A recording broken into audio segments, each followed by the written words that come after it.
Alright, this video is just some practice. If you would like some practice on maybe applying and working with some tougher proportions.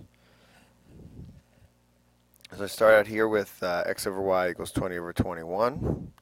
So x and y don't necessarily have to be 20 and 21, but they're in the same ratio of proportion. So they could be 40 and 42, they could be 60 and 63, or whatever.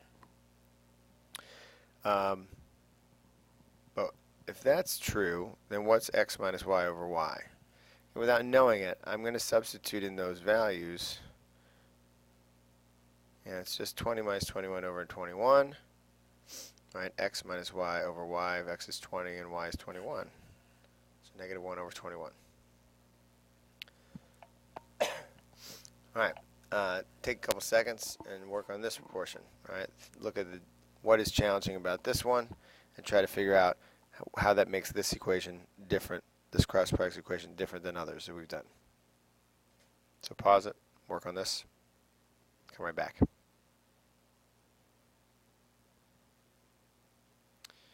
When solving this one, when we do cross products, my cross products equation ends up being 3x squared. 3x times x is 3x squared.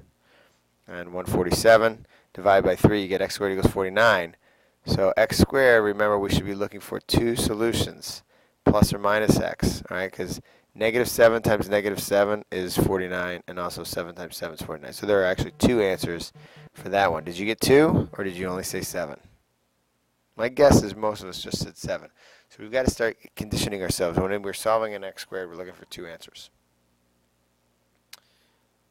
All right, we've got a plane that flies 450 miles per hour. Leaves Detroit at 11 a.m. It's 11 in the morning and lands at Philadelphia at 12:30 p.m. That's 12:30 in the afternoon. How far is it between the cities? Well, one rate I know is 450 miles over 1 hour. That's the rate of speed of the plane. And so what would be the equal rate? Set up the proportion for this. Should be x miles, which I don't know, over the time here is 1.5 hours. And cross products and solve, you get 675 miles. Alright, we had one of these similar in our book and previous. Salinity of salt water is the ratio of the mass of the salt in the water to the mass of the salt and the fresh water mixed together. So salt compared to or over salt plus fresh, or the combined weight mass. So a sample of salt water, 5 grams of salt and 125 grams of water. So this is not 5 over 125 because the bottom is supposed to be combined. So we would add those together. It's 5 over 130, which is 126. A lot of times you'll see salinity written like this way as a ratio of 1 to 26. Sample of salt water is salinity of 3 to 45, or you could say 1 to 15. The sample has a total mass. Now this is combined, salt and water together, 90 kilograms. That's a lot. How much salt is in the sample? So write a proportion and solve, come back. Pause it. Alright, I'm going to change it now to 3 over 45.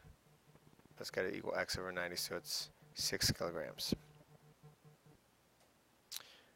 Alright, if I pay $9.52, that's rounded from 9.517. That's important because we probably want to keep that actual number in here.